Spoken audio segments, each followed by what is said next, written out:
എന്നെ സംബന്ധിച്ച് നമ്മളിപ്പോൾ ഫേസ്ബുക്കിലും ഇടാറുണ്ട്, നമ്മൾ പ്രവർത്തനവും നടത്താറുണ്ട്. നമുക്കൊരു മിക്സ് മാത്രമേ പോസിബിൾ ആവുള്ളൂ. അല്ലാതെ ഇന്ന് ഫേസ്ബുക്കില്ല, വാട്സപ്പില്ല എന്ന് പറയുന്നത് യാഥാർത്ഥ്യവുമായി ബന്ധമില്ല. കാരണം ജനങ്ങൾ ഇന്ന് എല്ലാവരും ഫേസ്ബുക്കും വാട്സപ്പും ഇൻസ്റ്റാഗ്രാമും എന്താ പറയുക ട്വിറ്ററും എല്ലാം നോക്കുന്ന ഒരു യുഗമാണ്. അപ്പം കാലം മാറിയ സാഹചര്യത്തിൽ അതിനനുസരിച്ച് അതിലും വേണ്ടേ, അതിലും വേണ്ടാതിരിക്കാൻ പറ്റൂ. നമ്മൾ ഇങ്ങനെ മാത്രം പ്രവർത്തിച്ചാൽ ആൾക്കാരറിയോ? അതിനോടൊപ്പം ചേർന്ന് ഇതും വേണം, ഇപ്പം രണ്ടും വേണം. അതൊന്നും നമുക്ക് കുറ്റപ്പെടുത്താൻ സാധിക്കുന്നൊരു കാര്യമായിട്ട് ഞാൻ കണക്കാക്കുന്നില്ല. റീല് പൊളിറ്റിക്സ് ഒരു കുറ്റമാണെന്ന് ഞാൻ പറയില്ല. പക്ഷേ രണ്ടും ചേർന്നുണ്ടെങ്കിൽ മാത്രമേ ഇന്നത്തെ പൊളിറ്റിക്സ്, ഇന്നത്തെ യുഗത്തിൻ്റെ യാഥാർത്ഥ്യം പറഞ്ഞ പോലെ റിയാലിറ്റി, ആ റിയാലിറ്റി നമ്മൾ കാണാതിരിക്കാൻ പറ്റത്തില്ലല്ലോ. റീൽ മാത്രമായാലും അല്ല, റീൽ മാത്രമാകുമ്പോൾ നിങ്ങളല്ലേ പറയുന്നത്, പത്രക്കാരല്ലേ പറയുന്നത്. അല്ലാതെ റീല് മാത്രം എവിടെ ഉള്ളത്? എല്ലാവരും പ്രവർത്തിച്ചിട്ടാണ് എവിടെയെങ്കിലുമൊക്കെ എത്തുന്നത്. അല്ലാതെ ഇത് റീല് മാത്രമേ ഉള്ളതെന്നൊക്കെ പറയുന്നത് നിങ്ങളുടെ ഇൻ്റർപ്രിട്ടേഷനാണ്. പക്ഷെ പലരും താങ്കൾ ഇറങ്ങി പ്രവർത്തിക്കുന്ന രീതിയിൽ പ്രവർത്തിക്കുന്നില്ല എന്നുള്ളൊരു പരാതി. നമ്മളങ്ങനെ അത് പറയുക, ഓരോരുത്തരുടെ പ്രവർത്തനം അവർക്കല്ലേ അറിയുള്ളൂ. അവർ പ്രവർത്തിക്കുന്നുണ്ടെന്നാണ് നമ്മുടെ എല്ലാം വിശ്വാസം. ചില പത്രക്കാർക്കാണ് ഈ പ്രശ്നം ഉണ്ടാക്കാൻ വേണ്ടി ഈ തരത്തിൽ അങ്ങോട്ടും ഇങ്ങോട്ടും പറയുന്നത്. ഞങ്ങൾക്കൊന്നും അങ്ങനെ അഭിപ്രായമില്ല. ഈ ഇപ്പോഴത്തെ പുതിയ പുനഃസംഘടനയുള്ള ഇതെങ്ങനെയാണ് താങ്കളുടെ ഒരു പ്രതികരണം? അത് നല്ല രീതിയിലാണോ? എല്ലാവരും പരിഗണിച്ചിട്ടുണ്ടോ? അതോ കെ മുരളീധരൻ ഉൾപ്പെടെയുള്ള ആൾക്കാർ പലരും പരാതി ഉന്നയിച്ചിട്ടുണ്ട്. പബ്ലിക്കായിട്ട് പറഞ്ഞില്ലെങ്കിൽ അവർക്ക് പരാതിയുണ്ട്. അല്ല, അതൊക്കെ ഇപ്പം ഞാൻ പറഞ്ഞില്ല, ആ സാഹചര്യമൊക്കെ നമ്മളിപ്പോൾ ചർച്ച ചെയ്ത് കഴിഞ്ഞു. ചർച്ച ചെയ്ത് നമ്മളതിലേക്ക് കൂടുതൽ അതിലേക്ക് നമ്മളിനി കടക്കേണ്ടതുണ്ടോ? പക്ഷെ ഇതിനകത്ത് ഒരു സാമുദായിക ഇക്വേഷൻ കൂടെ കണക്കിലെടുത്തിട്ടായിരിക്കില്ലേ ഈ പ്രസിഡന്റ് ഒരു ക്രിസ്ത്യൻ ആയതുകൊണ്ട് ഇത് യൂത്ത് കോൺഗ്രസ് വന്നപ്പോൾ അതുകൂടെ പരിഗണിച്ചിട്ടായിരിക്കും നമ്മൾ ഇത്രയും അധികം ചിന്തിക്കേണ്ടതുണ്ടോ, അങ്ങോട്ടും ഇങ്ങോട്ടും ഒക്കെ ചിന്തിക്കേണ്ടതുണ്ടോ എന്നൊക്കെ നമുക്ക് ആലോചിക്കണം. കാരണം മറ്റു പലരും അങ്ങനെ ഒന്നും ആലോചിക്കാറില്ല. അപ്പോൾ നമ്മളും അങ്ങനെ ചിന്തിക്കണമെന്നൊക്കെ നമ്മൾ ആലോചിക്കും. പുതിയൊരു കാലഘട്ടമാണ്. അപ്പം ഇതൊക്കെ നമ്മൾ ആ സാഹചര്യത്തിൽ തീരുമാനങ്ങളെടുത്ത് മുന്നോട്ട് പോവുക എന്നുള്ളതായിരിക്കും ഏറ്റവും നല്ലത്. അല്ല, അങ്ങനെ ഇപ്പോൾ ഈ മതവും ജാതിയും ഒക്കെ ഇങ്ങനെ നോക്കേണ്ട കാര്യമുണ്ടോ ഈ ഇത്തരം? അല്ല, ഇതൊക്കെ മാറും, സ്വാഭാവികമല്ലേ. ഇപ്പോൾ 1940 സമയമാണോ ഇപ്പോൾ? അന്ന് തീരുമാനമെടുത്തവരാണ് ഇന്ന് എടുക്കുന്നത്. അന്ന് ഇതിനെക്കാട്ടി കൂടുതൽ നമ്മൾ എന്താ പറയുക, ഇതേപോലത്തെ കാര്യങ്ങൾക്ക് പ്രാധാന്യം കൊടുത്തിരുന്നു. ഇന്ന് പ്രാധാന്യം കുറഞ്ഞു വരുന്നു. 50-60 ആയപ്പോൾ കൂടുതലുണ്ടായിരുന്നു, ഇപ്പോൾ കുറഞ്ഞു വരുന്നു. ഒരു 10-20 വർഷം കഴിയുമ്പോൾ ഇതൊട്ടും പ്രാധാന്യം ഉണ്ടാവുകയില്ല. അതൊക്കെ കാലഘട്ടത്തിനനുസരിച്ച് മാറിക്കും. പക്ഷേ ഇപ്പോൾ ഈ പണ്ട് 60കളിലും അല്ലെങ്കിൽ 70കളിലൊക്കെ പ്രവർത്തിച്ച നേതാക്കന്മാർ പറയുന്നത്, അന്ന് അവരോട് പറഞ്ഞത് പള്ളിയായിട്ട് ബന്ധപ്പെട്ട് നിൽക്കരുത്, അല്ലെങ്കിൽ നിങ്ങൾ അങ്ങനെ ഞങ്ങളിലില്ല ക്രൈസ്തവ രക്തം, ഹിന്ദു രക്തം, മുസ്ലിം രക്തം, ഞങ്ങളിലുള്ള മാനവ രക്തം എന്ന് പറഞ്ഞ ആൾക്കാർ ഇപ്പോഴത്തെ കാലഘട്ടത്തിൽ വരുന്നത് പള്ളിയിലേക്കാണ് ആ കാര്യമുള്ളത്. ഗാന്ധിയുടെ ആദർശം തിരിച്ചായിരുന്നു എൻ്റെ അഭിപ്രായം. I am a Hindu, I am a Muslim, I am a Christian, I am a Sikh, I am a Parsi, I am a Jew, not only me, you are all. ഞാൻ ഹിന്ദുവും മുസ്ലിമും ക്രിസ്ത്യനും സിഖും പാർസിയും എല്ലാമാണ്. ഞാൻ മാത്രമല്ല, നിങ്ങൾ ഓരോരുത്തരും ഗാന്ധിയുടെ ആദർശം. ഇത് യൂറോപ്യൻ സെക്കുലറിസം അല്ല, ഇന്ത്യയുടെ സെക്കുലറിസം. യൂറോപ്യൻ്റെ സെക്കുലറിസത്തിൽ എല്ലാ മതത്തെ ഒഴിവാക്കുന്ന സെക്കുലറിസമാണ്. നമ്മുടെ സെക്കുലറിസത്തിൽ എല്ലാ മതങ്ങളെ അംഗീകരിക്കുന്ന സെക്കുലറാണ്. ഞാനിപ്പോൾ തിരിച്ചാ പറയുക, I am a Hindu, I am a Muslim, I am a Christian, I am a Sikh, I am a Parsi. ഞാൻ ഗാന്ധിയുടെ കാഴ്ചപ്പാടിലാണ്. ഇവരെല്ലാമാണ്. ഇലക്ഷൻ അടുക്കുകയെന്ന് പറഞ്ഞാൽ എങ്ങനെയാണ് സാഹചര്യം? ഈ പാർട്ടിക്കകത്ത് ഈ ഒരു പാർട്ടിക്കകത്ത് ഒരു പ്രശ്നമില്ലല്ലോ. ഇവിടെ എന്തെങ്കിലും പ്രശ്നമുണ്ടോ? സ്വാഭാവികമായിട്ടുള്ള ചെറിയ ചെറിയ ഇഷ്യൂസ് ഉണ്ടെന്നല്ലാതെ പാർട്ടിക്കകത്ത് എന്താ പ്രശ്നം? ഒരു പ്രശ്നം. ഫേവറബിൾ ആണ് 100%. ലോക്കൽ ബോഡി ഇലക്ഷനിലും വലിയ വിജയം ഉണ്ടാകും, അസംബ്ലിയിലും വലിയ വിജയം ഉണ്ടാകും. കോൺഗ്രസ് എന്തായാലും അറിയാത്തത്. താങ്കളുടെ ഈ കേരളത്തിലെ നേതാക്കന്മാരുടെ കാര്യം പറഞ്ഞപ്പോൾ എല്ലാവരും നേതാക്കന്മാരാണെന്ന് പറഞ്ഞു. കേരളത്തിലെ നേതാക്കന്മാരിൽ ഏറ്റവും കൂടുതൽ മുഖ്യമന്ത്രി ആകാൻ യോഗ്യനായിട്ടുള്ള ആളാരാണ്? അത് പാർട്ടി ഹൈക്കമാൻഡ് തീരുമാനിച്ചോളൂ. ഞാനല്ല തീരുമാനിക്കുന്നത്. എൻ്റെ കാഴ്ചപ്പാടും ഞാൻ ഒരു വ്യക്തിക്ക് പ്രാധാന്യമില്ല. അത് പാർട്ടി ലീഡർഷിപ്പ്, രാഹുൽജി, സോണിയാജി, അതുപോലെ മല്ലികാർജുൻ ഖാർഗെ, അവരൊക്കെ ചേർന്നാണ് കേരളത്തിലെ കാര്യം തീരുമാനിക്കുക. MLA-മാരുടെ ഒപ്പീനിയൻ കേട്ടതിന് ശേഷം MLA-മാരുടെ ഒപ്പീനിയൻ ആ സമയമാകുമ്പോൾ MLA-മാർ പറയും. പക്ഷെ LDF ഒരു മൂന്നാം ഭരണത്തിലേക്ക് പോകാൻ ആ ട്രാജഡി ഉണ്ടാവില്ല.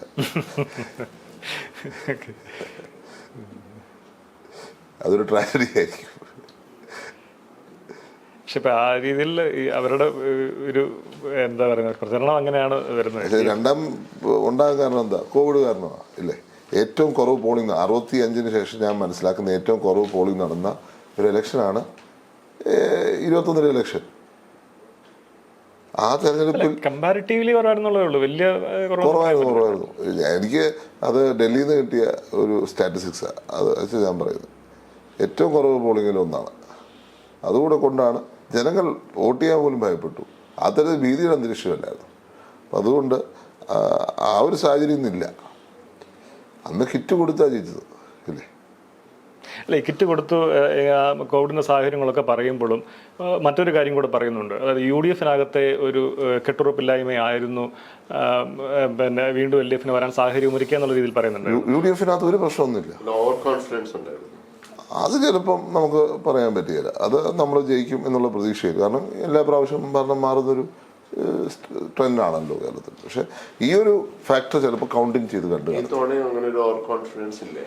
അങ്ങനെ ഓവർ കോൺഫിഡൻസ് അല്ല, റിയൽ കോൺഫിഡൻസ്, ഗ്രൗണ്ടിൽ നിന്ന് കിട്ടുന്ന കോൺഫിഡൻസ്, ജനങ്ങളിൽ നിന്ന് കിട്ടുന്ന കോൺഫിഡൻസാണ്. ഈ സർക്കാരിനെ ജനങ്ങൾ കാത്തിരിക്കുകയാണ് അവസരം വോട്ട് ചെയ്യാൻ. ആ കോൺഫിഡൻസിൽ ഞങ്ങൾക്ക് വിശ്വാസമുണ്ട്. സതീശൻ പറയുന്ന 100 സീറ്റ് പ്രതിപക്ഷ നേതാവ് 100% കറക്റ്റാണ്. പ്രതിപക്ഷ നേതാവിൻ്റെ അസസ്മെൻറ്റും പ്രതിപക്ഷ നേതാവിൻ്റെ പ്രവർത്തനവും ഒക്കെ പുള്ളി ഗ്രൗണ്ടിനെ ബേസ് ചെയ്താണ് പുള്ളി പറയുന്നത്. ജനവികാരം അതാണ്. 100 സീറ്റ് അദ്ദേഹം പറഞ്ഞിട്ടുണ്ടെങ്കിൽ അത് കറക്റ്റാണ്. സീരിയസ് ആയിട്ടും അത് നടക്കാൻ പോകുന്നൊരു കാര്യമാണ്. മുമ്പ് താങ്കളും VD സതീശനും തമ്മിലുള്ള ഒരു ബന്ധത്തിൽ ഒരു അകൽച്ച ഉണ്ടായിരുന്നുള്ള ഞങ്ങൾ തമ്മിൽ ഒരു ഇഷ്യൂ ഇല്ല. മാധ്യമങ്ങളിൽ അന്ന് ഉണ്ടായിരുന്ന നിങ്ങളുണ്ടാക്കുന്ന പ്രശ്നങ്ങൾക്ക് ഞാൻ ഉത്തരം പറയുന്നതിന്. ഇപ്പോൾ എങ്ങനെയാണ്? നല്ല ബന്ധത്തിലാണ്? അന്നും നല്ല ബന്ധം, ഇന്നും നല്ല ബന്ധം, കൂടുതൽ ഊഷ്മളമായിട്ട് തുടരുന്നു. ഞാൻ എനിക്കെന്ത് പറ്റിയെന്ന് വെച്ചാൽ, ഞാൻ അന്ന് എനിക്ക് ഈ സർവ്വമത സമ്മേളനവുമായി ബന്ധപ്പെട്ട് ഓസ്ട്രേലിയയിൽ പോയായിരുന്നു. ഓസ്ട്രേലിയയിൽ പോയി വന്നപ്പോഴത്തേക്ക് 2 ദിവസം പോയി പിന്നെ ആ പുള്ളി അദ്ദേഹം ഹോസ്പിറ്റലിൽ വിട്ടു. പിന്നെ എനിക്ക് അങ്ങോട്ട് പോകാനും സാധിച്ചിട്ടില്ല. ഈ രാഹുലും ഷാഫിയായിട്ട് എന്താണ് താങ്കൾക്കൊരു അകൽച്ചയുടെ ഒരു പ്രശ്നം എന്താണ്? നിങ്ങൾ പറയുന്നതല്ലേ ഞങ്ങൾ തമ്മിൽ എന്താ അകൽച്ച? അകൽച്ചയൊന്നുമില്ല. ഞങ്ങൾ തമ്മിൽ എന്താ അകൽച്ച? നിങ്ങളിതേപോലെ ഓരോ പ്രശ്നങ്ങൾ ഉണ്ടാക്കിയിട്ട് എൻ്റെ തലയിൽ വെക്കുക, അതായത് എന്താ അകൽച്ചയുള്ളത്? എപ്പോഴും ടോക്കിംഗ് ടൈംസിലാണ്. കഴിഞ്ഞ ദിവസം ഞാൻ പ്രസംഗിച്ചത് നിങ്ങൾ കേട്ടില്ലേ? കഴിഞ്ഞ ദിവസം മാർച്ച് പറഞ്ഞപ്പോൾ ഞാൻ ഷാഫിക്കെതിരെ പറഞ്ഞ കാര്യങ്ങൾ പറഞ്ഞാണ് ഞാൻ സൂചിപ്പിച്ചത്. എനിക്ക് പ്രശ്നമുണ്ടെങ്കിൽ ഞാനത് സൂചിപ്പിക്കും. നിങ്ങളായിട്ടുണ്ടാക്കുന്ന ഇഷ്യൂസിൻ്റെ എല്ലാം ഞാൻ മറുപടി പറഞ്ഞാൽ എന്ത് ചെയ്യാൻ പറ്റും?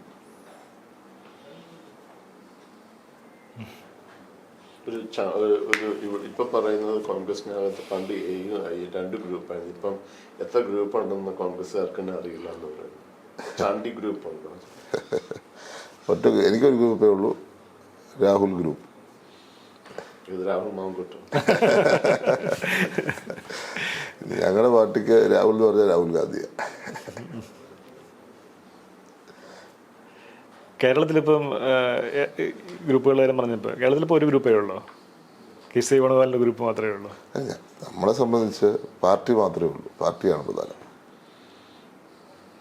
ഇപ്പം പണ്ടത്തെ പോലെ AI ഗ്രൂപ്പുകളൊക്കെ ക്ഷീണിച്ചു. ഇപ്പം താങ്കൾക്ക് A ഗ്രൂപ്പിൻ്റെ ഒരു നേതൃത്വത്തിലേക്ക് വരാൻ സാധിക്കില്ലേ? ഞാൻ പറഞ്ഞില്ല, എനിക്ക് ഒരു ഗ്രൂപ്പേ ഉള്ളൂ, രാഹുൽ ഗ്രൂപ്പ്. തങ്ങളുടെ പിതാവ് നേതൃത്വം കൊടുത്ത ഗ്രൂപ്പായിരുന്നല്ലോ A ഗ്രൂപ്പ്. ആ A ഗ്രൂപ്പ് ഇപ്പം ഉണ്ടോ? അത് എനിക്കറിയില്ല. അങ്ങനെ ഗ്രൂപ്പേ ഇല്ല. താങ്കളുടെ പിതാവ് നേതൃത്വം നൽകിയ ഒരു ഗ്രൂപ്പായിരുന്നു. ഞാൻ പറഞ്ഞില്ല, അദ്ദേഹം ഒരു കോൺഗ്രസ്സുകാരൻ കൂടിയായിരുന്നല്ലോ. അദ്ദേഹത്തിൻ്റെ ഒരു കാഴ്ചപ്പാട് ആ കാര്യത്തിൽ കോൺഗ്രസ് ആണ് ഫസ്റ്റ് എന്നുള്ളത് പുള്ളിക്ക് എന്നും ഉണ്ടായിരുന്നു. അത് ഗ്രൂപ്പ് ഉണ്ട് ഇല്ല ഞാൻ പറയത്തില്ല, ഗ്രൂപ്പിന് വേണ്ടി പ്രവർത്തിച്ചിട്ടുണ്ടെങ്കിലും എന്ത് വന്നാലും പാർട്ടിയുടെ ഇൻട്രസ്റ്റിനപ്പുറം ഒരു ഗ്രൂപ്പിൻ്റെ ഇൻട്രസ്റ്റും അദ്ദേഹം കൊണ്ടുപോയിട്ടില്ല. അതുകൊണ്ട് ഞാനത് ആ കാഴ്ചപ്പാടാണ് ഞാൻ ഫോളോ ചെയ്യുന്നത്. അദ്ദേഹത്തിൻ്റെ കാലശേഷം ആ ഗ്രൂപ്പ് ഞാൻ പറഞ്ഞില്ല, ഇപ്പം ഗ്രൂപ്പിനപ്പുറമാണ് പാർട്ടി, ഗ്രൂപ്പിനപ്പുറമാണ് പാർട്ടി. ഞാൻ എന്നും ഞാൻ പറഞ്ഞു, ഞാൻ എന്നും പാർട്ടിക്ക് വേണ്ടിയാണ് പ്രവർത്തിച്ചിട്ടുള്ളത്. ആ പാർട്ടിക്ക് വേണ്ടി ഞാൻ തുടർന്ന് പ്രവർത്തിക്കും. പക്ഷെ പാർട്ടി അത് കാണുന്നില്ലല്ലോ. പാർട്ടി വേണ്ട രീതിയിലുള്ള പരിഗണന താങ്കൾക്ക് നൽകുന്നില്ല. എല്ലാ കാര്യങ്ങളും നമ്മളിപ്പം ആഗ്രഹിക്കുന്നില്ല നടക്കണമെന്നുണ്ടോ? അതാണോ കേരളത്തിലെ പാർട്ടി എന്ന് പറഞ്ഞാൽ? എൻ്റെ ഇഷ്ടമനുസരിച്ചും ഞാൻ ചിന്തിക്കുന്നതനുസരിച്ചും മാത്രം നടക്കണമെന്ന് പാർട്ടിയാണ്. എനിക്ക് കുറച്ച് ആഗ്രഹങ്ങളുണ്ട്, എൻ്റെ പ്രവർത്തനമുണ്ട്, ഞാൻ എൻ്റെ പ്രവർത്തനമായിട്ട് തോന്നുന്നു. എന്നെ എപ്പോഴും പാർട്ടി ഞാൻ പറയുന്നത് കേട്ട് എൻ്റെ ഇഷ്ടമനുസരിച്ച് പോകണമെന്ന് പറഞ്ഞാൽ അത് പാർട്ടിയല്ല. ഇപ്പം ഞാൻ പറയുകയാണ്, ഞാൻ ഇന്ന സ്ഥലത്ത് മത്സരിക്കൂ, അവിടെ മത്സരിക്കാൻ പറ്റില്ല, അല്ലെ എനിക്ക് ശേഷം വേറെ ആൾ വരണമെന്നൊക്കെ ഞാൻ പറയുകയില്ല. അതൊരു പാർട്ടി വികാരമുള്ള ഒരാളുടെ ഇതല്ല. അത് എൻ്റെ ഇൻട്രസ്റ്റിനപ്പുറം പാർട്ടിയുടെ ഇൻട്രസ്റ്റാണ് പറഞ്ഞ് ഞാൻ കരുതുന്ന ആളാണ്. അപ്പോൾ പാർട്ടി പരിഗണിക്കുകയോ ഇല്ലയോ എന്നുള്ളതൊക്കെ വേറെ കാര്യം. പക്ഷെ നമ്മളെ സംബന്ധിച്ച് പാർട്ടി എന്താണ്? ഇപ്പം JFK പറഞ്ഞ പോലെ പാർട്ടി എനിക്ക് എന്തൊന്നുമല്ല, ഞാനെന്ത് പാർട്ടിക്ക് വേണ്ടി ഞാൻ ചിന്തിക്കുന്നു. പാർട്ടി എന്ത് ചെയ്താലും ഇല്ലെങ്കിലും ഞാൻ പാർട്ടിയോട് കമ്പയർ. കാരണം എന്നെ സംബന്ധിച്ച് എൻ്റെ പാർട്ടി എന്ന് പറയുമ്പോൾ ഗാന്ധിയുടെ പാർട്ടിയാണ്. എന്നെ സംബന്ധിച്ച് എൻ്റെ പാർട്ടി എന്ന് പറയുന്നത് ഇന്ദിരാഗാന്ധിയുടെ പാർട്ടിയാണ്, നെഹ്റുവിൻ്റെ പാർട്ടിയാണ്, രാജീവ്ജിയുടെ പാർട്ടിയാണ്. അങ്ങനെ ഒരു വലിയൊരു പാരമ്പര്യമുള്ളൊരു പാർട്ടി. ആ പാർട്ടി ഈ സമൂഹത്തിൽ തുടരുക എന്നുള്ളത് നമ്മുടെ രാജ്യത്തിൻ്റെ ആവശ്യമാണ്. ഞാനങ്ങനെ രാജ്യത്തിൻ്റെ ആവശ്യമായിട്ടാണ് ഇന്ത്യൻ നാഷണൽ കോൺഗ്രസിനെ കാണുന്നത്. അപ്പം എൻ്റെ വ്യക്തിപരമായ ഇൻട്രസ്റ്റോ വ്യക്തിപരമായ ഒരു പ്രൊജക്ഷനോ വ്യക്തിപരമായിട്ടുള്ള ഒരു പ്രോഗ്രസ്സോ അതിനത് പ്രാധാന്യമുള്ളതല്ല എന്ന് ഞാൻ കരുതുന്നു. താങ്കൾ തന്നെ പറയുന്നു, താങ്കൾ 25 വർഷത്തെ എക്സ്പീരിയൻസും 25 വർഷം ചെയ്തിട്ടുള്ള കാര്യങ്ങളും ഇപ്പോൾ ഈ അടുത്ത് നടന്നിട്ടുള്ള ഇപ്പോൾ നിലമ്പൂർ ബൈ ഇലക്ഷനിൽ ഉൾപ്പെടെയുള്ള കാര്യങ്ങൾ താങ്കൾ പറയുന്നു. പക്ഷെ താങ്കൾ ഒരാളുടെ പേര്, ജോഷി ഫിലിപ്പിൻ്റെ പേര് മുന്നോട്ട് വെക്കുന്നു ജനറൽ സെക്രട്ടറി സ്ഥാനത്തേക്ക്. പക്ഷെ ആദ്യം അത് അവഗണിക്കുന്നു. പുള്ളിയുടെ പേരുണ്ടല്ലോ, പിന്നീട് രണ്ടാമത് എഴുതി ചേർത്തതാണത്. അപ്പോൾ അത് എന്തുകൊണ്ടാണ് താങ്കൾ പറഞ്ഞിട്ടുള്ളത്? ഞാനിപ്പം ശിവസൻ നായരുടെ പേര് പറഞ്ഞിട്ടുണ്ട്, പല ചെറുപ്പക്കാരുടെ പേര് പറഞ്ഞിട്ടുണ്ട്. അപ്പം ഞാൻ പറഞ്ഞില്ലേ, അല്ലേ ഇപ്പം ആ സാഹചര്യം എന്താണെന്നുള്ളത് നോക്കാം, അതിലേക്ക് നമുക്ക് പറയാം. ഒരു അവഗണന നേരിടുന്നുണ്ടോ? അതൊക്കെ ഞാനൊന്നും ഈ സാഹചര്യത്തിൽ പറയേണ്ട കാര്യമില്ല. പബ്ലിക് ഡിസ്കഷൻ ഇത് ആവശ്യമില്ല. ഞാൻ പറയും, കെ മുരളീധരൻ പറഞ്ഞ സ്റ്റാൻഡ് കറക്റ്റാണ്. പബ്ലിക് ഡിസ്കഷൻ ഇപ്പോൾ സമയമല്ല, പബ്ലിക് ഡിസ്കഷൻ്റെ സമയമല്ല ഇത്. ഇനി പുതുപ്പള്ളി ഫോക്കസ് ചെയ്ത് ആയിരിക്കും അടുത്ത ഇലക്ഷൻ വരട്ടെ, നോക്കാം. അപ്പോൾ പുതുപ്പള്ളിയിൽ തന്നെ നിൽക്കണം എന്നുള്ളതാണ് എൻ്റെ ആഗ്രഹം. അങ്ങനെ തന്നെ ആയിരിക്കും, നോക്കാം. ഇപ്പം പുതിയ രാഷ്ട്രീയ സംഭവവികാസങ്ങളുടെ ഒരു സാഹചര്യത്തിലാണ് നമ്മൾ. പ്രത്യേകിച്ച് എന്തെങ്കിലും പൊതുവെ യൂത്ത് കോൺഗ്രസിൻ്റെ ഇപ്പം പുനഃസംഘടന എന്ന് പറയാൻ പറ്റില്ല, സംസ്ഥാന പ്രസിഡന്റിനെ പറ്റുന്നു. ഇപ്പം KPCCയുടെ പുനഃസംഘടന നടക്കുന്നു. അപ്പോൾ അതാണ് ഇപ്പോഴത്തെ ഒരു രാഷ്ട്രീയ സംഭവവികാസങ്ങൾ എന്ന് പറയുന്നത്. അപ്പം അതിനകത്ത് ഈ യൂത്ത് കോൺഗ്രസിൻ്റെ ഇതിനെപ്പറ്റി പറയുമ്പോൾ അതിനകത്ത് ജനീഷിനെ തിരഞ്ഞെടുത്ത് അഭിനെ ഒഴിവാക്കി എന്നുള്ളൊരു പരാതികളൊക്കെ പൊതുവെ ഇങ്ങനെ നിലനിൽക്കുന്നുണ്ട്. എങ്ങനെയാണ് അതിനെ എന്ന് കാണാം? അഭിനെ ഒഴിവാക്കിയതാണോ അതോ? അതല്ല, എല്ലാവരും ഒന്നിച്ച് മുന്നോട്ട് പോകണം. നമുക്കിപ്പം പാർട്ടി ഒരു തീരുമാനമെടുത്തു, ആ തീരുമാനത്തെ അംഗീകരിക്കുക എന്നുള്ളത് എല്ലാവരുടെയും ഉത്തരവാദിത്വമാണ്. ചിലർക്ക് ഇഷ്ടം കാണും, ഇഷ്ടം കാണാതിരിക്കാം. ചിലപ്പം ചിലർക്ക് റീസണബിളായിട്ട് തോന്നാം, റീസണബിൾ അല്ലാന്ന് തോന്നാം. എന്താണെങ്കിലും പാർട്ടി ഒരു തീരുമാനം എടുത്തു കഴിഞ്ഞാൽ എല്ലാവരും ഒന്നിച്ച് പോകണം. അതാണെന്ന് പറഞ്ഞു വന്നതെന്ന്. അപ്പം അഭിന് സ്വാഭാവികമായിട്ടൊരു ഫീലിംഗ് ഉണ്ടാകാം. ഞാൻ അഭിൻ്റെ സൈഡിൽ നോക്കുമ്പോൾ അദ്ദേഹത്തെ പരിഗണിച്ചില്ല എന്നൊരു ഫീലിംഗ് ഉണ്ടായേക്കാം. പക്ഷേ ഇപ്പോൾ ഒരു തീരുമാനം എടുത്തു, ആ തീരുമാനത്തെ അംഗീകരിക്കുക, ഇഷ്ടപ്പെട്ടാലും ഇഷ്ടപ്പെട്ടില്ലെങ്കിലും. അത് നമ്മൾ പാർട്ടി നയിക്കുമ്പോൾ പാർട്ടിയുടെ ഒരു മര്യാദ അനുസരിച്ച് നമ്മൾ മുന്നോട്ട് പോവുക എന്നുള്ളത് സ്വാഭാവികമായിട്ടൊരു കാര്യമാണ്. അപ്പം അതുകൊണ്ട് ആ തീരുമാനം അംഗീകരിക്കണമെന്നാണ് ഞാൻ അന്ന് പറഞ്ഞതിൻ്റെ ഉദ്ദേശം. ഇപ്പോഴും ഞാനതാണ് പറയുന്നത്. അപ്പോൾ അഭിൻ അങ്ങനൊരു തീരുമാനം വന്ന സാഹചര്യത്തിൽ അതിനെ അംഗീകരിക്കും എന്ന് ഞാൻ പ്രതീക്ഷിക്കും. അഭിൻ മാത്രമല്ല, ഒത്തിരി ചെറുപ്പക്കാരെ പരിഗണിച്ചിട്ടുണ്ട്. അവർക്കെല്ലാം സ്വാഭാവികമായിട്ട് വിഷമമുണ്ടാകും. അഖിലുണ്ട്, ഹരിതാ ബാബു ഉണ്ട്, അങ്ങനെ അഭിജിത്തുണ്ട്. അവരെയൊക്കെ ഈ സ്ഥാനത്തേക്ക് യോഗ്യരായിരുന്നു. പക്ഷെ അവരെല്ലാം ഒന്നിച്ച് മുന്നോട്ട് പോകണം എന്നുള്ളതാണ് എൻ്റെ അഭിപ്രായം. ഈ അഭിൻ്റെ കേസിൽ അവനൊരു തവണ മത്സരിച്ചതാണ്. ജനാധിപത്യപരമായിട്ടുള്ളൊരു മത്സര രീതിയിലൂടെ തെരഞ്ഞെടുപ്പിലൂടെ തന്നെ വന്നതാണ്. അപ്പോൾ അതിനകത്ത് 2ാം സ്ഥാനം കിട്ടി വന്നയാളാണ്. അപ്പം ആ ഒരാൾ മാറുമ്പോൾ, ഒരു അപ്രതീക്ഷിതമായ സാഹചര്യത്തിൽ പ്രസിഡന്റ് മാറുന്ന സാഹചര്യത്തിൽ 2ാമത്തെ ക്ലെയിം എന്ന് പറയുന്നത് സ്വാഭാവികമായിട്ടും അഭിനാകണമല്ലോ കിട്ടേണ്ടിയിരുന്നത്. ആ കാര്യം വെച്ച് നോക്കുമ്പോൾ അഭിനൊരു അവഗണന നേരിട്ടു എന്ന് തോന്നുന്നു. പാർട്ടിയിൽ പല സൊല്യൂഷൻസ് ഉണ്ട്. ചിലപ്പോൾ പുതിയൊരാളെ വെക്കാം, ചിലപ്പോൾ ഈ 2ാമത്തെ ആളെ വെക്കാം, ചിലപ്പോൾ ഈ ജയിച്ച ആളുടെ സൈഡിൽ നിന്ന് തന്നെ ഒരാളെ വെക്കാം. അങ്ങനെ പല തരത്തിലാണ് പലപ്പോഴും പാർട്ടി ഡിസിഷൻസ് എടുക്കാറുള്ളത്. അപ്പം അങ്ങനൊരു ഹാർഡ് ആൻഡ് ഫാസ്റ്റ് റൂളില്ല. രണ്ടാമത് വന്ന ആളെ തന്നെ വെക്കണമെന്നൊരു ഹാർഡ് ആൻഡ് ഫാസ്റ്റ് റൂളില്ല. ചിലപ്പോൾ സംഘടന മൊത്തത്തിൽ ഒന്ന് ഫ്രീസ് ചെയ്തിട്ട് പുതിയൊരാളെ വെക്കാം.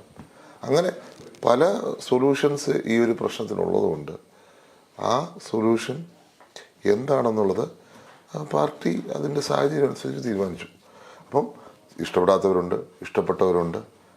അത് എന്താണെങ്കിലും തീരുമാനം വന്ന സാഹചര്യത്തിനും ഇലക്ഷൻ നേരിടുന്ന സാഹചര്യത്തിനും ഒറ്റക്കെട്ടായി മുന്നോട്ട് പോകണം എന്നതാണ് എൻ്റെ അഭിപ്രായം. താങ്കൾ അന്നേരം പറഞ്ഞ ഒരു താങ്കൾക്കുണ്ടായ ഒരു അനുഭവമായിട്ട് താരതമ്യം ചെയ്തുകൊണ്ടായിരുന്നു താങ്കൾ അതിനെ അതിൻ്റെ വിഷയത്തിൽ സമീപിച്ചത്. എന്തായിരുന്നു താങ്കൾക്ക് അങ്ങനെ ഒരു അവഗണന നേരിടേണ്ട സാഹചര്യം ഉണ്ടായത്? അല്ല, അത് ഞാൻ നേരത്തെ ഞാൻ പുതുതായിട്ടൊന്നും പറഞ്ഞിട്ടില്ല. ഇത് നേരത്തെ പറഞ്ഞിട്ടുള്ളൊരു കാര്യമാണ്. നിങ്ങൾക്കറിയാം, ഞാൻ രണ്ടുപേരെ കണ്ടിട്ടാണ് എൻ്റെ രാഷ്ട്രീയ ജീവിതത്തിൽ എനിക്ക് ഏറ്റവും പ്രാധാന്യമുണ്ടായത്. ഒന്ന് രാജീവ് ഗാന്ധി എന്ന് പറഞ്ഞ രാജ്യത്തിന് പ്രധാനമന്ത്രിയായിരുന്ന വ്യക്തി, രണ്ട് എൻ്റെ പിതാവാണ്. അപ്പം രണ്ടുപേര് ആണ് എൻ്റെ ജീവിതത്തിൽ ഏറ്റവും പൊളിറ്റിക്സിലോട്ട് വരാനുള്ളൊരു കാരണം. അപ്പം അതിൽ എൻ്റെ പിതാവിൻ്റെ ഓർമ്മ ദിവസം എനിക്ക് അങ്ങനെ അനുഭവം ഉണ്ടായപ്പോൾ സ്വാഭാവികമായിട്ട് എനിക്ക് വിഷമമുണ്ടാകും. അത് ഞാൻ നേരത്തെ പറഞ്ഞിട്ടുള്ളതാണ്. പക്ഷെ ഞാൻ ആ വിഷമത്തിനപ്പുറം പാർട്ടിയാണ് ഞാൻ പരിഗണിച്ചത്. പാർട്ടിയുടെ തീരുമാനം വലുത് എന്നാണ് ഞാൻ പറഞ്ഞത്. ഞാനതിൻ്റെ വ്യത്യാസമൊന്നും പറഞ്ഞിട്ടില്ല. അന്നും ഞാൻ പറഞ്ഞു, ആ ഒരു തീരുമാനത്തെ ഞാൻ എന്താ പറയുക, ഇപ്പം വിഷം കുടിക്കുന്ന പോലെ ഞാനത് അംഗീകരിച്ചു. അല്ല, തീർച്ചയായിട്ടും അതൊരു പാർട്ടിയുടെ പക്ഷേ ഇപ്പം എന്താ നടക്കുന്ന ഒരു പുതിയൊരു കാലഘട്ടത്തിൽ എന്തു പറയുന്നു ആ പറയുന്നതിൻ്റെ സെൻസിൻ്റെ നേരെ എതിരാണ് പ്രചരിപ്പിക്കുന്നത്. ചിലർ ഇതിനു വേണ്ടി മാത്രം ഇങ്ങനെ അവസരം കാത്തിരുന്നിട്ട് ഞാൻ പാർട്ടിക്കെതിരെ പ്രതികരിച്ചു എന്ന് വരുത്തിയിരിക്കുകയാണ്. അത് ശരിയായിട്ടൊരു കാര്യമല്ല. അത് അംഗീകരിക്കാം. ഇത് നിരന്തരം നടന്നുകൊണ്ടിരിക്കുകയാണ്. നിരന്തരം ഞാൻ എന്ത് പറഞ്ഞാലും അതിൻ്റെ ഒരു ഇപ്പം ഈ പറഞ്ഞതിൽ ഇപ്പം നാളെ നിങ്ങൾക്ക് വേണം ഹെഡിങ് കൊടുക്കാം, ഞാൻ വിഷം കുടിച്ചു എന്ന് പറഞ്ഞു. അതല്ല, ഇതിനകത്ത് നമുക്ക് ഒരാൾ ഒരു ഒരു ഒരു ഒരു അവഗണന അല്ലെങ്കിൽ കിട്ടേണ്ട സ്ഥാനം കിട്ടിയില്ല എന്ന് പറയുമ്പോൾ ഒരു ഒരു ഒരു ഒരു നമുക്കൊരു പ്രതികരിക്കാൻ പോലും പറ്റില്ലാത്തൊരു പാർട്ടിയാണ് കോൺഗ്രസ്. നമ്മളുടെ വികാരം നമുക്ക് പുറത്ത് പറയാൻ പറ്റാത്ത അതുപോലെ അച്ചടക്കമുള്ള ഒരു പാർട്ടിയാണ് കോൺഗ്രസ്. അല്ല, അങ്ങനെയല്ല. ഇത് പാർട്ടിയുടെ പ്രശ്നമാണെന്ന് ഞാൻ പറഞ്ഞില്ലല്ലോ. ഞാൻ പറഞ്ഞത് ചിലർ ഇത് വെട്ടിയെടുത്തിട്ട് സൈബർ സ്പേസിൽ, സൈബർ ഇടങ്ങളിൽ ഇതിനെ പ്രചരിപ്പിക്കുകയാണ്. ഞാൻ പാർട്ടിക്കെതിരെ പറഞ്ഞു എന്ന് പറഞ്ഞു. ഞാൻ എന്തു പറഞ്ഞു എന്നുള്ളത് ഞാനിപ്പോൾ വ്യക്തമാക്കുകയാണ്. ആ വ്യക്തമാക്കുമ്പോൾ ആർക്കും ഒരു പ്രശ്നം തോന്നുകയില്ല. പക്ഷെ അന്നത്തെ എൻ്റെ പ്രതികരണം അത് പല കാരണങ്ങളുണ്ട്. ആ പറഞ്ഞ സാഹചര്യമുണ്ട്. ഭയങ്കര ഒച്ചയാണ് അവിടെ, എൻ്റെ ചുറ്റും വലിയ ഒച്ചയാണ്. ആ ഒച്ചയുടെ അവസ്ഥയിൽ ഞാൻ ഉറക്കെ സംസാരിക്കുകയാണ്. ഉറക്കെ സംസാരിക്കുന്നതിൻ്റെ കാരണം പുറകിലൊരു സ്കിറ്റ് നടക്കുകയാണ്. ഈ ആൻറ്റി ഡ്രഗ്സിനെതിരെയുള്ള സ്കിറ്റ് നടക്കുന്നു. ഭയങ്കര ശബ്ദമായിട്ട് ഞാൻ ഒച്ചയെ സംസാരിക്കുക. അതുകൊണ്ട് അതിൻ്റെ ഒരു ബോഡി ലാംഗ്വേജ് അങ്ങനെ വന്നു. അപ്പം അതും കട്ടിയെടുത്തിട്ട് ഞാൻ പാർട്ടിക്കെതിരെ സംസാരിച്ചു എന്ന് വരുത്തുമ്പോഴത്തേക്ക് അത് നമ്മുടെ പ്രവർത്തകരുടെ ഇടയിൽ തെറ്റിദ്ധാരണ ഉണ്ടാക്കുന്നു. അത് പാർട്ടിക്കകത്ത് തന്നെയാണോ അങ്ങനെ നീക്കുന്നത്? അതെനിക്കറിയില്ല. അത് ഈ ചെയ്യുന്നത് കുറേ നാളുകളായി മുഖപുസ്തകത്തിൽ മുഖമില്ലാത്തവർ ചെയ്തുകൊണ്ടിരിക്കുകയാണ്. കാരണം കുറേ ആളുകൾ ഈ തരത്തിൽ പ്രചരണം നടത്തുക. അത് എന്തിനാണെന്ന് എനിക്കറിയില്ല. CPM-ൻ്റെ ആളുകളായിരിക്കാം. കാരണം കൂടുതലും അങ്ങനെയാണ് കണ്ടുവരുന്നത്. കാരണം അവരാണ് നമുക്കെതിരെ ഒരു അറ്റാക്ക് നടത്തിക്കൊണ്ടിരിക്കുന്നത്. അപ്പോൾ കോൺഗ്രസിനുള്ളിൽ പ്രശ്നമുണ്ടെന്ന് വരുത്താൻ വേണ്ടി അവർ ചെയ്യുന്നതായിരിക്കും. അത് കോൺഗ്രസിനകത്ത് തന്നെയുള്ള ഞാൻ പറഞ്ഞു മുഖമില്ലാത്തവരെന്ന് ഞാൻ പറഞ്ഞു കഴിഞ്ഞു. അതാരാണ് എന്നുള്ളത് എനിക്കറിയില്ല. പക്ഷേ ഇത് കൂടുതലും ഒരു ഇടതുപക്ഷ സൈഡിൽ നിന്നായിരിക്കും. ഈ പാർട്ടിക്കകത്ത് തന്നെ താങ്കൾക്ക് മുമ്പ് ഒരു പ്രശ്നം ഉണ്ടായിരുന്നു എന്ന് പറയുന്നുണ്ടായിരുന്നു. അതായത് ഈ നാഷണൽ ഔട്ട്റീച്ച് സെല്ലിൽ നിന്ന് മാറ്റുന്നതിനകത്ത് ചിലർ അതിനകത്ത് പ്രവർത്തിച്ചു എന്നുള്ള രീതിയിൽ താങ്കൾ പറയുന്നുണ്ടായിരുന്നു. അതൊന്നും ഞാനിപ്പം അതിലേക്ക് ഇപ്പം ഞാൻ കിടക്കുന്നില്ല. അത് ഇപ്പം കിടക്കേണ്ട സമയം. കാരണം ഇപ്പോൾ ഒരു വലിയ തെരഞ്ഞെടുപ്പ് അതും ഇതും എല്ലാം കണക്റ്റഡ് ആണോ എന്നുള്ളതാണ്. ഞാൻ അതിലേക്കൊന്നും ഇപ്പം കിടക്കുന്നില്ല. അത് തെരഞ്ഞെടുപ്പിൻ്റെ സാഹചര്യം, വലിയൊരു തെരഞ്ഞെടുപ്പിനെ ഇവിടുത്തെ പാർട്ടി നേരിടാൻ പോകുന്നു. അതിനിടയ്ക്ക് എൻ്റെ വ്യക്തിപരമായ പ്രശ്നം കാര്യങ്ങളൊന്നും ഞാൻ ഉന്നയിക്കേണ്ട ആവശ്യവുമില്ല. കാരണം ഇത് വ്യക്തിക്കപ്പുറം പാർട്ടിയാണ് വരുന്നത്. അപ്പം പ്രസ്ഥാനം വലിയൊരു പ്രതിസന്ധി അല്ലെങ്കിൽ ഒരു യുദ്ധം നേരിടുന്ന സാഹചര്യത്തിൽ നമ്മളതിനോട് അണിചേർന്ന് നിൽക്കുക എന്നുള്ളതാണ് എൻ്റെ കടമ. പക്ഷെ എന്തുകൊണ്ടാണ് താങ്കളുടെ ഒരു വാക്ക് പോലും പറയാതെ, താങ്കളെ ഒന്ന് അറിയിക്കുക പോലും ചെയ്യാതെ താങ്കളെ ആ സ്ഥാനത്തിൽ നിന്ന് നീക്കുന്നത്? അപ്പം അവരോട് ചോദിക്കേണ്ടി വരും. അല്ല, എന്നാലും താങ്കൾ അത് തിരക്കിയിരുന്നില്ലേ ഇങ്ങനെ ഒരു ഇത് ഉണ്ടായപ്പോൾ? അപ്പോൾ അതിന് കിട്ടിയൊരു മറുപടി എന്ന് പറഞ്ഞാൽ ഞാൻ ആക്റ്റീവ് അല്ല എന്നുള്ളതാണ്. ആക്റ്റീവ് അല്ലായിരുന്നോ? 9 സംസ്ഥാനത്താണ് ഞാൻ പ്രചരണം നടത്താൻ പോയത്. എനിക്ക് ഒരു ആവശ്യമില്ല, എനിക്ക് പുതുപ്പള്ളി മാത്രം അല്ലെങ്കിൽ കേരളത്തിൽ മാത്രം നിന്നാൽ മതി സാഹചര്യത്തിൽ 9 സംസ്ഥാനത്തിലാണ് ഞാൻ ഔട്ട്റീച്ച് സമിതിയായിട്ടുള്ള പ്രചരണം നടത്തിയത്. ഞങ്ങളുടെ സംസ്ഥാനങ്ങളെ അവരുമായിട്ട് ചേർന്ന്. ഒപ്പം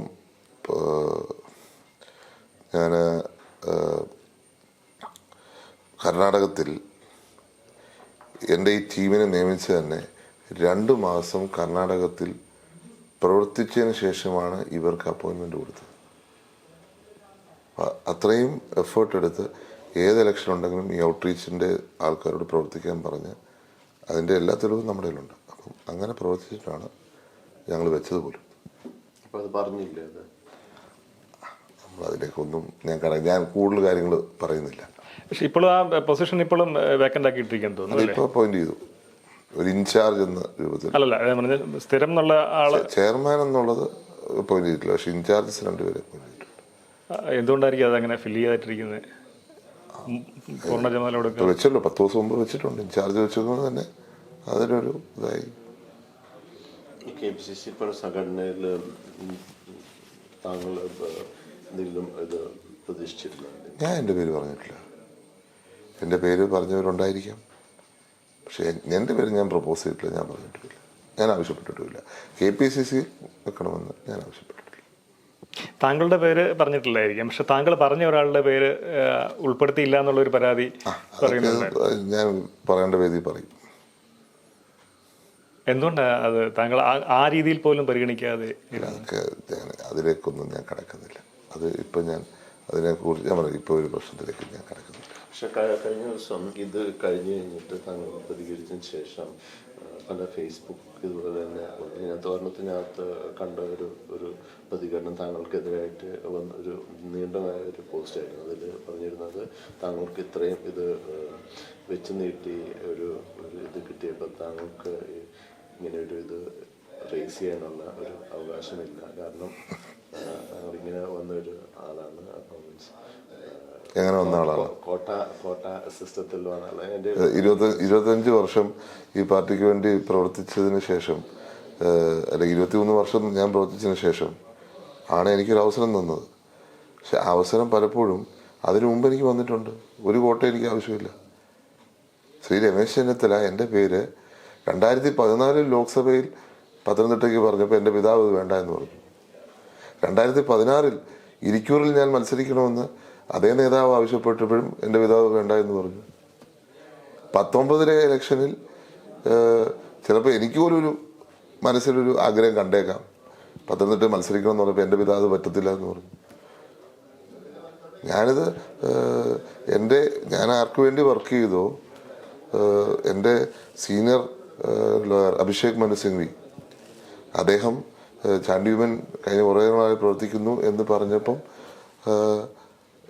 ആദ്യം ലീഡർഷിപ്പ് പറഞ്ഞു ഫാദർ പറയട്ടെ വേണോ വേണ്ടോ എന്നുള്ളതാണ്. അദ്ദേഹം വേണ്ടെന്നാണ് പറഞ്ഞത്. 21 ഇലക്ഷൻ 40ഓളം സ്ഥലങ്ങളിലാണ് എൻ്റെ പേര് ഓരോരുത്തർ പറഞ്ഞത്. നിങ്ങൾ നോക്കിയാൽ മതി. അവിടെയും എൻ്റെ ഫാദർ മൊത്തത്തിൽ വേണ്ട എന്ന് പറഞ്ഞില്ലെങ്കിൽ പോലും ഞാൻ അത് വില്ലിങ് ആയിരുന്നില്ല ആ സമയത്ത്. നമ്മൾ ഈ പാർട്ടിക്ക് വേണ്ടി പ്രവർത്തിച്ചിട്ട് സ്ഥാനം വേണ്ടാന്ന് പറഞ്ഞിട്ടേ ഉള്ളൂ. ഒരു വോട്ടേയും ഞാൻ ആവശ്യപ്പെട്ടിട്ടില്ല, ഇവിടെയും ഞാൻ ആവശ്യപ്പെട്ടിട്ടില്ല. എൻ്റെ ഫാദർ മരിച്ചതിന് ശേഷം ഞാൻ ആവശ്യപ്പെട്ടു. ആരാവശ്യപ്പെട്ടു? രാഹുൽജി എന്നെ വിളിച്ച് പറഞ്ഞു ഇങ്ങനെ തീരുമാനിക്കുകയാണെന്ന് പറഞ്ഞു. ലീഡർഷിപ്പാണ് എൻ്റെ അടുത്ത് പറഞ്ഞത്.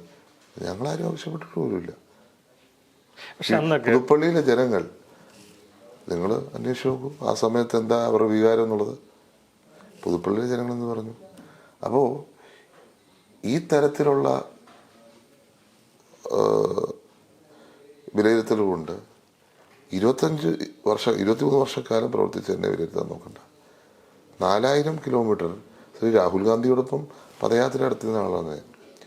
ഈ നാട്ടിൽ 2000-ൽ 25 വർഷങ്ങൾക്ക് മുമ്പ് ഇവിടെ ഞാൻ വീടുകൾ കയറി, കേരളം ഒട്ടൊക്കെ വീടുകൾ കയറി. 2019 ഇലക്ഷന് കന്യാകുമാരി തൊട്ട് ചണ്ഡീഗഡ് വരെ പ്രവർത്തിച്ച ആളാണ് ഞാൻ. രാഹുൽ ഗാന്ധിയുടെ പലതവണ ചാർജ് വഹിച്ച് ഞാൻ ഈ പാർട്ടിക്ക് വേണ്ടി പ്രവർത്തിച്ച ആളാണ്. പാർട്ടിക്ക് വേണ്ടി പ്രവർത്തിക്കുന്നത് അത് ഞങ്ങളെ സംബന്ധിച്ച് നാച്ചുറലായിട്ടൊരു കാര്യമാണ്. അതുകൊണ്ട് ഇതൊക്കെ ഒരു ശരിയായ വിലയിരുത്തലല്ല. ഞാൻ പറഞ്ഞില്ലേ, ചിലർ ഇതിനു വേണ്ടി ഇരുത്തിയിരിക്കുകയാണ് ഇങ്ങനെയുള്ള കഥകൾ ഉണ്ടാക്കാനും പറയാനും. അത് ഇടതുപക്ഷക്കാരൻ, ഇടതുപക്ഷമാണെന്നാണ്. അതെ, ഇടതുപക്ഷക്കാരൻ. ഈ ഉമ്മൻചാണ്ടി ഉണ്ടായിരുന്ന സമയത്ത് സമ്മതിക്കുന്നു, അദ്ദേഹം അങ്ങനെ വിചാരിച്ചിട്ടുണ്ടാകും താങ്കളെ ആക്റ്റീവായിട്ട് ഇതിൽ കൊണ്ടുവരണ്ട, കാരണം അത് വേറൊരു രീതിയിലേക്ക് വ്യാഖ്യാനിക്കപ്പെടുമെന്ന് വിചാരിച്ചിട്ടുണ്ടാകും. പക്ഷെ അദ്ദേഹത്തിന് ശേഷം താങ്കളെ വീണ്ടും ആ ഒരു രീതിയിൽ തന്നെ വീണ്ടും മാറ്റി നിർത്തുന്നതായിട്ട് അങ്ങനെ തോന്നുന്നുണ്ടോ? അല്ല, എൻ്റെ പാർട്ടി എന്നോട് അന്യായം കാണിച്ചിട്ടില്ല.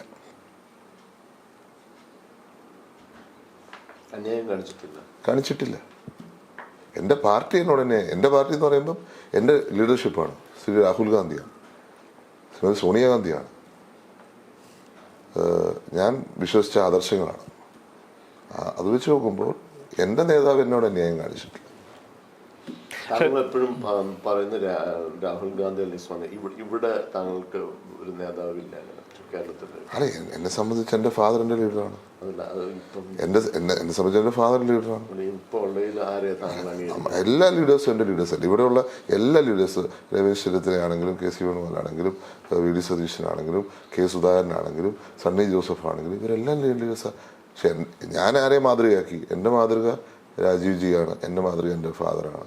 അതെപ്പോഴും അങ്ങനെയാണ്. അവരായിരിക്കും എപ്പോഴും എൻ്റെ ലീഡേഴ്സ്. ഈ നിലമ്പൂർ ബൈ ഇലക്ഷൻ്റെ സമയത്ത് താങ്കൾ 3000-ഓളം വീടുകളിൽ താങ്കൾ കയറി പ്രചരണം നടത്തി. ശരിക്കും അതായത് സ്ഥാനാർത്ഥി പോലും നടക്കാത്ത അത്രയും ഇതായിട്ട് ആക്റ്റീവായിട്ട് താങ്കളുണ്ടായിരുന്നു. പക്ഷെ താങ്കളെക്കാൾ കൂടുതൽ പലരും ഇപ്പം ഫേസ്ബുക്കിലും മറ്റു കാര്യങ്ങളിലൊക്കെ പ്രചരിപ്പിക്കാൻ നിന്നിരുന്ന ആൾക്കാർക്കാണ് കൂടുതൽ പ്രാധാന്യം കിട്ടിയത്. താങ്കളുടെ അതിനെ വേണ്ട രീതിയിൽ കൗണ്ട് ചെയ്യപ്പെട്ടില്ല എന്നുള്ളൊരു ഫീലിംഗ് ആണ്. ഇതിൽ കൂടുതൽ സത്യം പറഞ്ഞാൽ എനിക്ക് അത്ഭുതം, ഇത്രയും പബ്ലിസിറ്റി എന്തിനാണ്? സത്യം. കാരണം ഞാൻ പബ്ലിസിറ്റിയുടെ കാര്യമല്ല ഞാൻ ചോദിക്കുന്നത്. ഇപ്പം താങ്കളുടെ പ്രവർത്തനം ആ രീതിയിലാണല്ലോ. പക്ഷെ അതിനനുസരിച്ചുള്ള പിന്നെ പുനഃസംഘടന ഒക്കെ വരുന്ന സമയത്തേക്ക് ആ രീതിയിൽ നിങ്ങളെ പരിഗണിക്കാൻ ഞാനിപ്പം ഞാൻ പറഞ്ഞു 2000 മുതൽ എൻ്റെ ജോലി എന്ന് പറഞ്ഞാൽ വീടുകൾ കയറുക എന്നുള്ളത്. ആ ഒരു പ്രവർത്തനം ഇന്ത്യ ഒട്ടൊക്കെ ചെയ്യാനുള്ള അവസരവും എനിക്ക് ലഭിച്ചിട്ടുണ്ട്. അത് ഞാൻ 2000 മുതൽ താങ്കൾ പ്രവർത്തിക്കുന്ന ഒരാൾ, 25 വർഷത്തോളമായിട്ട് പ്രവർത്തിക്കുന്ന ഒരാൾക്ക് ഇതുവരെ KPCCയിൽ നല്ലൊരു പൊസിഷൻ കിട്ടിയിട്ടില്ല. KPCC മെമ്പർ എന്നുള്ളതിന് അപ്പുറത്തേക്ക് അതും MLA എന്നുള്ള നിലയ്ക്ക് വരുന്നതാണല്ലോ. അല്ലാതെ ഞാൻ ആഗ്രഹിച്ചിട്ടില്ല, ആവശ്യപ്പെട്ടിട്ടില്ല. KPCCയിൽ ഒരു സ്ഥാനം ഞാൻ ആവശ്യപ്പെട്ടിട്ടില്ല. പക്ഷെ എൻ്റെ പേര് കൊടുത്തവരുണ്ടെന്നാണ് ഞാൻ മനസ്സിലാക്കുന്നത്. എന്നിട്ടും തഴയപ്പെടുകയായിരുന്നു. അല്ല, എൻ്റെ പേര് കൊടുത്തവരുണ്ടെങ്കിൽ എനിക്ക് താല്പര്യമില്ലല്ലോ. എന്നോട് ചോദിക്കുമ്പോൾ ഞാൻ അതല്ലേ പറയുള്ളൂ. ഇപ്പം അവർ വെച്ചാലും ഇല്ലെങ്കിലും, എന്നെ വെച്ചാലും ഇല്ലേലും എന്നോട് ചോദിക്കുമല്ലോ. ചോദിക്കുമ്പോൾ ഞാൻ എനിക്ക് താല്പര്യമില്ല എന്നേ പറയുള്ളൂ. പക്ഷെ പാർട്ടി നിർബന്ധിക്കേണ്ടി വന്നാൽ വേറെ കാര്യം. പക്ഷെ എന്നോട് ചോദിച്ചാലും ഇല്ലേലും എനിക്ക് താല്പര്യമില്ലായിരുന്നു അങ്ങനെ വരണമെന്ന്. എനിക്ക് മറ്റുള്ളവരണമെന്ന് എൻ്റെ നിലപാട് അങ്ങനെയാണ്. നിങ്ങൾക്കറിയാം, കഴിഞ്ഞ യൂത്ത് കോൺഗ്രസ് ഇലക്ഷനിൽ എനിക്ക് ജനറൽ സെക്രട്ടറി ആവാൻ സാഹചര്യം ഉണ്ടായിരുന്നു. അന്ന് ഞാൻ മറ്റൊരാൾക്ക് വേണ്ടി മാറിക്കൊടുത്തു. വിമൽ കൈതക്കൽ എന്ന് പറഞ്ഞ എൻ്റെ സഹപ്രവർത്തനത്തിന് വേണ്ടി മാറിക്കൊടുത്തു. ഞാൻ അങ്ങനെയാണ് പൊതുവെ. എനിക്ക് താല്പര്യമില്ലാഞ്ഞിട്ട് അന്നത്തെ സാഹചര്യം അങ്ങനെയാണ്. അപ്പം അങ്ങനെയുള്ള ഒരു പ്രവർത്തന ശൈലിയാണ് നമ്മളെ സംബന്ധിച്ച്. പോസ്റ്റിനപ്പുറം എനിക്ക് എൻ്റെ ഫാദറിനും അങ്ങനെയാണ്. ഏത് സ്ഥലത്തും പോസ്റ്റിനപ്പുറം പാർട്ടി പോസ്റ്റ് താല്പര്യമില്ലാഞ്ഞിട്ടല്ല, എനിക്ക് താല്പര്യമുണ്ട്. പക്ഷേ പോസ്റ്റിനപ്പുറം നമ്മളെ സംബന്ധിച്ച് പ്രവർത്തകരോടൊപ്പം പ്രവർത്തിക്കുക, അല്ലെങ്കിൽ ഏത് സ്ഥലത്തും പോയി പരിപാടി പങ്കെടുക്കുക എന്നുള്ളതാണ്. ആ സാഹചര്യം എനിക്കുണ്ട്. ജനങ്ങൾ തരുന്ന അംഗീകാരമുണ്ട്. എവിടെ ചെന്നാലും കാസർഗോഡ് തൊട്ട് തിരുവനന്തപുരം വരെ ജനങ്ങൾ നമ്മളെ കാണുമ്പോൾ സ്നേഹം കൊണ്ട് പൊതിയുന്നുണ്ട്. അതിൽ പരം ഒരു അംഗീകാരം കിട്ടാനില്ല.